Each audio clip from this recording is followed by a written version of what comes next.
All right, guys, gonna give we're between day 1 and day 2 on the track, so gonna give you a bit of an update on basically what I found so far.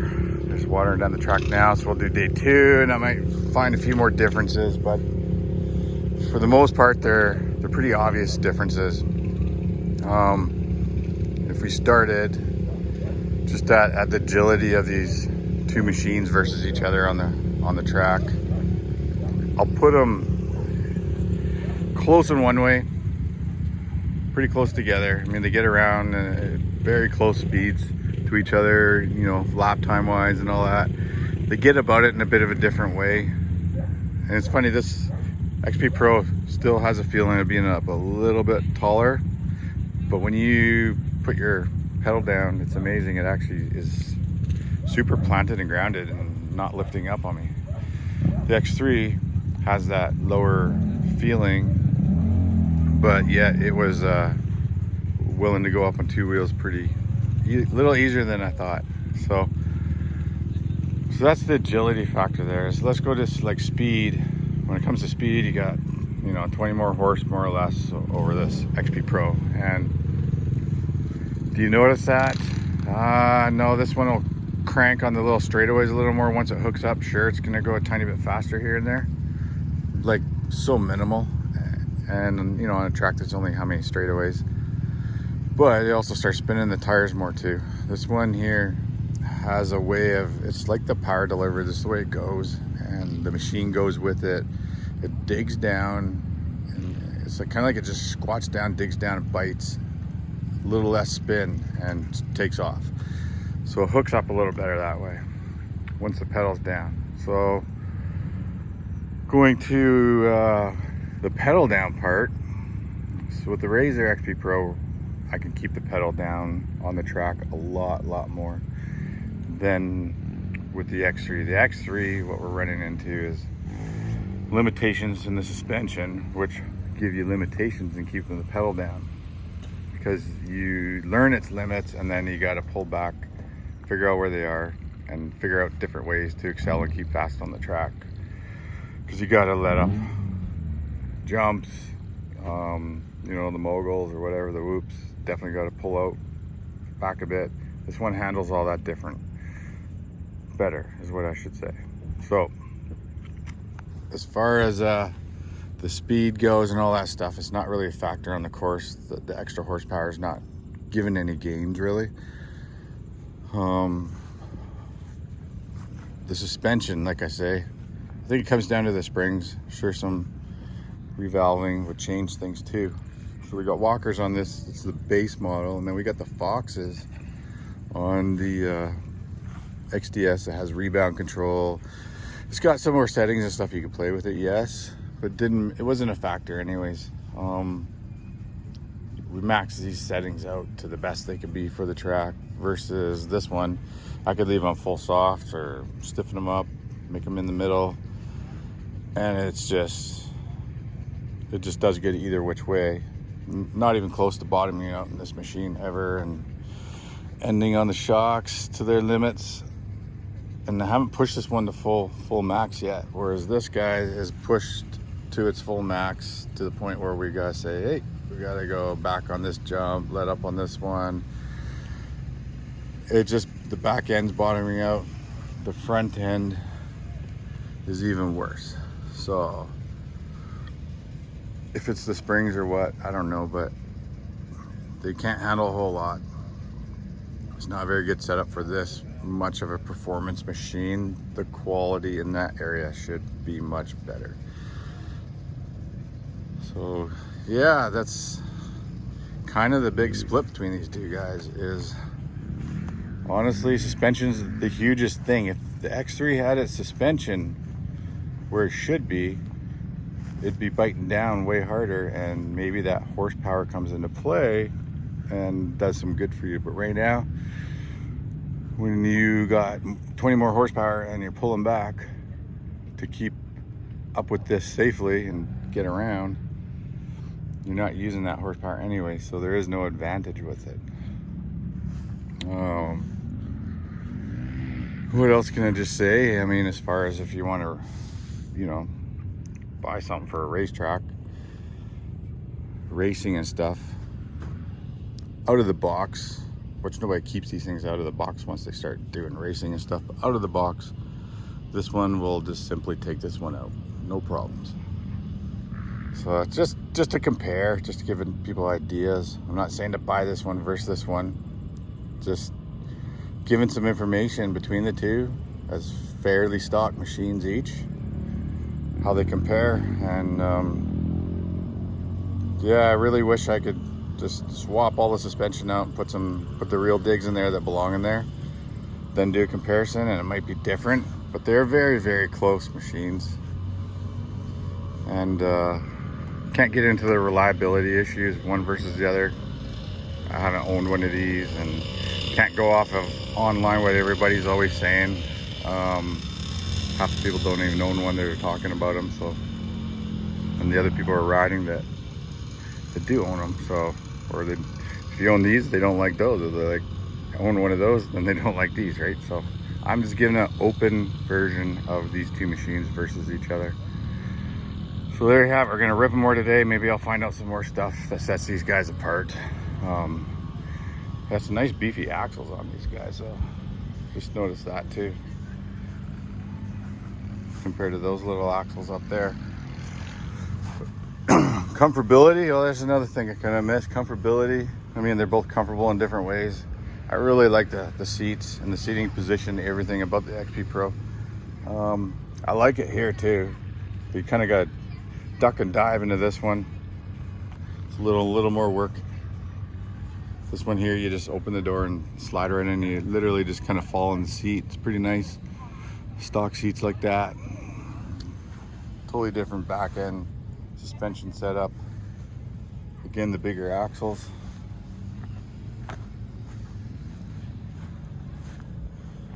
So totally different back ends. Oh, these axles are bigger than they're more matching those ones. But yeah, just look at the spring setups. They're just completely different than each other. Such a different setup. Okay, we'll push them some more and see what else we can do. But I think we're pretty much maxed out there, and this one can haul a little more butt out there. All right, guys, so I'm just gonna finish this video off now that we're back. Whoa, got this one a little rinsed down. That one a little one earlier too. Got to go around them both another time, but just kind of wanted to wrap up the versus section of this. So after day one, I kind of closed off at that point. Now I'm back after day two's been done. A lot more seat time in both of them, and it kind of came down to the fact that I didn't know my X3 and what it could really push to, and I obviously didn't know the XP Pro. But having the X3, I kind of thought I was already, pretty much there. But I got to push quite a bit harder and figured out more about what it can handle. Now, as far as performance and everything, what goes on the track, in that kind of a versus thing, I still believe that jump-wise, the XP Pro, like I say, out of the box, the way they come, the XP Pro is more there. It can handle more. It's not going to bottom out as much as the X3. However, if you fix that X3 little problem with the springs, it's not a little problem, but between the springs and the shock somehow, and you brought that up to the same level as the XP Pro, you might have a different outcome, because I started to get to the point where in the agility part and all that, where the X3, I was able to get that really ringing around the corners. And like I said, the all-wheel drive system in that was sharper. When it came to hairpin and turning around things, I really got the X3 dialed in. The XP Pro, not to say that it wasn't doing amazing too, but it got to a point where I believe the X3 performance line was pretty much darn right out amazing, less the suspension issue. If you've corrected that, this unit was ready to absolutely fly. And this one here, like I say, it was already there, less the 20 horsepower, which I did get to a point of feeling, because I'd have the pedal down, slammed to the floor in both these unit slots. And in the little straightaways, the XP Pro just did tuck behind a bit behind this. Not by much, but it was a hair. So where this one exceeded there, this one was cornering well and gaining time, but then losing a bit more on the jumps.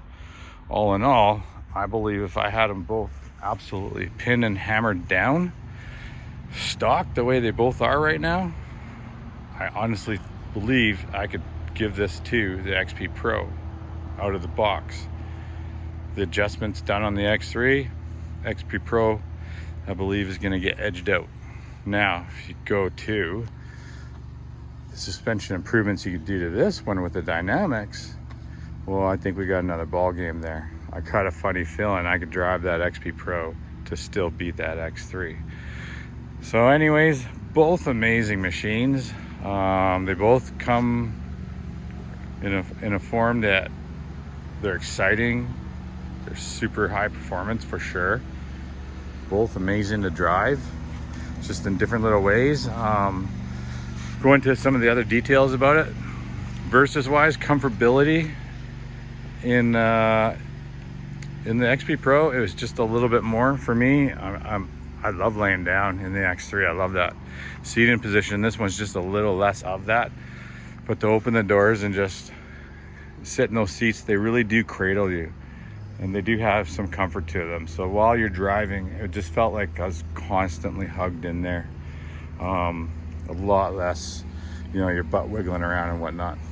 Then again, different new seats, aftermarket can fix that too. But we're talking versus out of the box here. So next was something I never even thought of until it came time to. But I was kind of worried about it with all these different cuts and grooves and mud and dirt and there and here and here. There's some here, up here. They're just seem like they're everywhere, and I thought, oh my God, I don't look forward to cleaning this when I get home.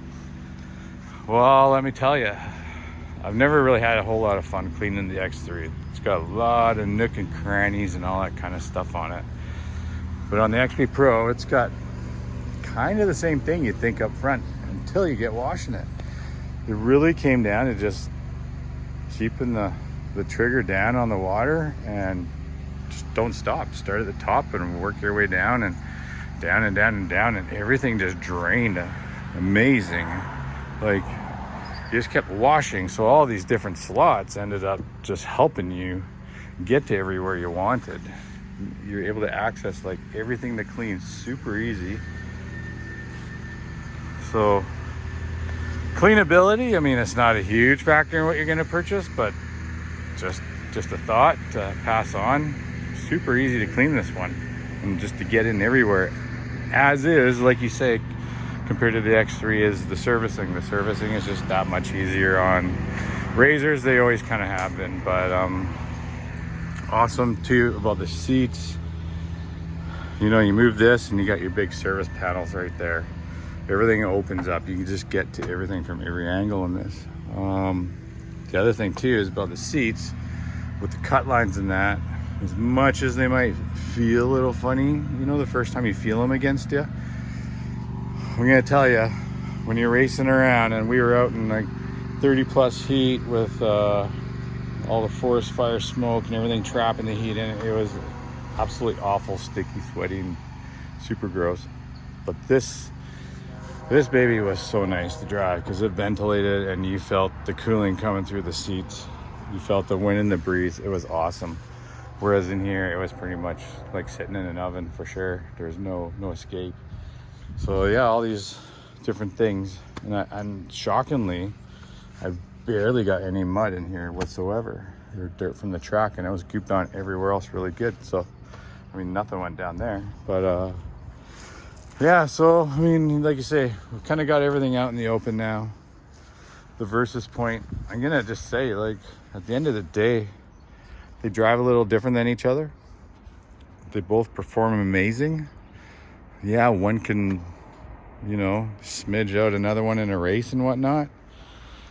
It just comes down to I think looks and style and quality is another big thing. I do see a lot of quality and cool improvements on the XP Pro as far as the parts and lasting and all that kind of stuff. I mean, I don't know, I put it through everything too, and everything was great. We drove them hard and drove them fast, and they both stood up really well. Long-term reliability, I guess that'll be the factor that I can't really tell on this Versus right now. But I don't know, I believe it's a lot to do with the driver and taking care of your machine too, and what you're gonna do to it and put it through. So, you know, at the end of the day, if I had to pick one over the other, I really wouldn't know what to say right now, honestly.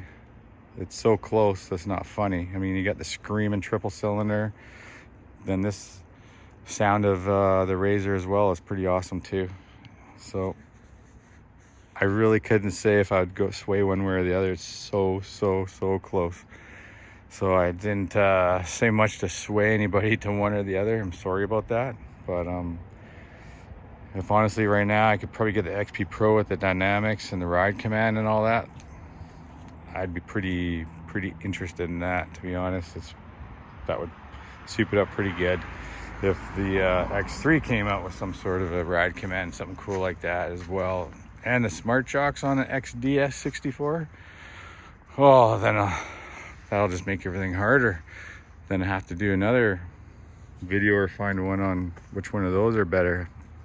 I think we already know they're so close.